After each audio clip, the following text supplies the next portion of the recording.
বন্ধুরা, তোমরা সবাই কেমন আছো? আজকে আমি মানকচু দিয়ে ট্যাংরা মাছের ঝোল করব। তো দেখো এখানে কত সুন্দর হয়েছে দেখতে।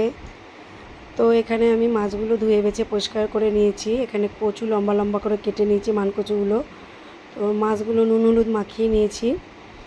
গ্যাসে কড়াই বসিয়ে তাতে তেল দিয়ে মাছগুলো আমি ভেজে নেব। তো এরকম করে মানকচু দিয়ে ট্যাংরা মাছ রান্না করলে খেতে কিন্তু খুব ভালো হয়। মাছগুলো আমার ভাজা হয়ে গেছে, তুলে নিলাম। তো একই তেলের মধ্যে আমি কালো জিরে ফোড়ন দিয়ে কচুগুলো ভেজে নেব।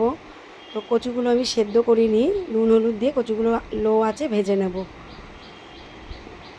তো দেখো আমার কচুগুলো ভাজা হয়ে গেছে। এবারে হলুদ, লঙ্কার গুঁড়ো, স্বাদ মতো নুন, জিরের গুঁড়ো, ধনের গুঁড়ো, সামান্য একটু জল দেব। দিয়ে এবারে আমি মশলাটা কষিয়ে নেব। এখানে আমি আদাও ব্যবহার করিনি, আদা রসুন ব্যবহার করব না, আমি শুধু এটা দিয়েই করব।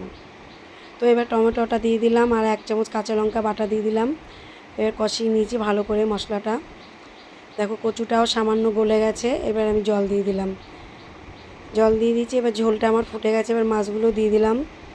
মাছগুলো দিয়ে এবার আমি এটাকে ঢাকনা দিয়ে দেবো। দেখো খানিকক্ষণ মধ্যে ঢাকনা খুলেছি দেখো এবারে কচুটা আমার সেদ্ধ হয়ে গেছে, মাছটা আমার পুরো রেডি হয়ে গেছে। এবার আমি নামিয়ে দেবো।